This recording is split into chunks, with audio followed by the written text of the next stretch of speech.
एकीकडे हा शासन निर्णय आहे आणि दुसरीकडे हा सभागृहामध्ये विषय आलेला आहे. सभापती महोदय, हा सभागृहामध्ये विषय याच्यासाठीच आलेला आहे. आताच आपण मार्केटवर एवढी चर्चा केली की उत्पन्न वाढलं पाहिजे.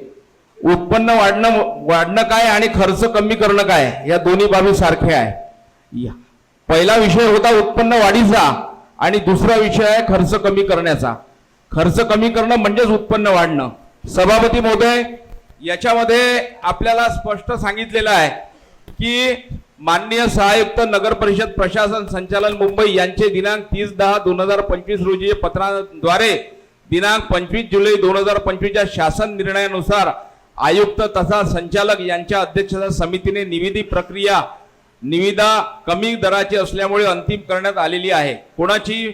MSBSC इन्फ्रास्ट्रक्चर प्रायव्हेट लिमिटेड आणि MS विन्ची ग्लोबल प्रायव्हेट लिमिटेड यांची.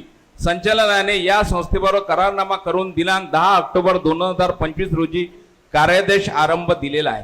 हे जरी खरं असलं सभापती महोदय, तरी आपण जर आपल्याला प्रशासनाने जी टिप्पणी दिलेली आहे त्या टिप्पणीचा जर अभ्यास केला आयुक्त महोदय, तर आपल्याला लक्षात येईल की अमरावती मनपाच्या सद्यस्थितीत अस्तित्वात असलेल्या करारनाम्यानुसार खर्च GST सहित प्रतिमाहा 12.39 लक्ष आणि प्रतिवर्ष रुपये 1,49 लक्ष, म्हणजे 12.39 आणि 1,49 लक्ष.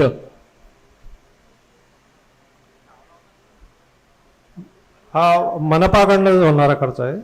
सभापती महोदय, बोलू द्या त्यांना, मी बोलतो ना. मग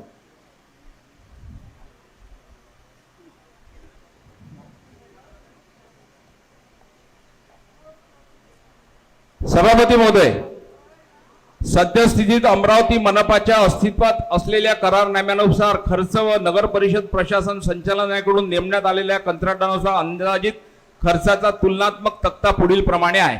आपल्याला दिलेला आहे.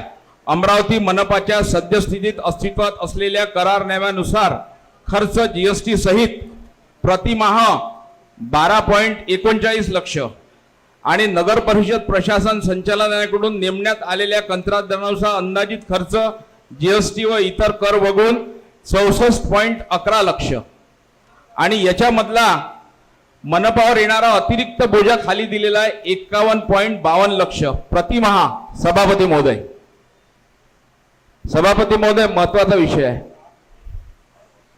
त्याच्यानंतर दिलेला आहे की प्रतिवर्ष अमरावती मनपाच्या सद्यस्थितीत अस्तित्वात असलेल्या करारनाम्यानुसार खर्च प्रतिवर्ष आहे 1,49 लक्ष, म्हणजे आपली जी लोकल इथलं जे काम करणारी एजन्सी आहे त्याच्यानुसार आहे 1,49 लक्ष आणि जी प्रशासन संचालनाकडून येणारी कंत्राट अंदाजित खर्च आहे तो आहे 7,59 लक्ष, 69 लक्ष. म्हणजे हा आपला जो खर्च येणार आहे, आर्थिक बोजा आपल्यावर पडणार आहे, तो 6,20 लक्ष प्रतिवर्ष जास्त पडणार आहे.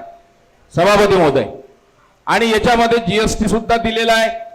तो GST नगर परिषद प्रशासनाकडून 2,64 लक्ष दिलेला आहे आणि नगर परिषद प्रशासनाकडून आपल्याला 2,64 लक्ष अतिरिक्त भार पुन्हा येणार आहे. सभापती महोदय, 10 वर्षासाठी एकूण अंदाजित खर्च अमरावती महानगरपालिकेच्या लोकल जी आतापर्यंत काम करणारी जी आपली एजन्सी आहे ती 14,90 रुपयामध्ये आतापर्यंत काम करत होती. आता नगर परिषद प्रशासनाकडून 79,54 लक्ष, म्हणजे आपले 10 वर्षासाठी 64,64 लक्ष रुपये जास्त जाणार आहे.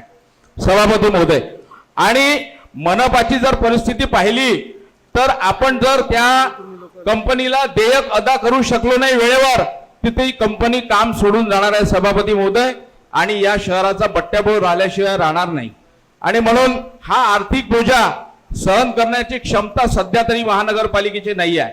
सभापती महोदय, म्हणून माझं स्पष्ट मत आहे की या एजन्सीला नगर प्रशासनात संचालनालयाकडून नेमण्यात आलेल्या एजन्सीच्या ऐवजी लोकल बॉडीला काम देऊन या ठिकाणी जे उत्पन्न 64 कोटी रुपये 64 लक्ष रुपये जास्त चाललेलं आहे सभापती महोदय, ते पूर्ण 64 लक्ष रुपये सन्माननीय सदस्यांना LED लाईट किंवा पोल बसवण्यासाठी प्रत्येकाला प्रत्येकाच्या याच्यामध्ये देण्यात यावे. स्थायी समितीचे सभापती या ठिकाणी आहे, त्या संदर्भात विचार व्हावा अशी माझी विनंती आहे.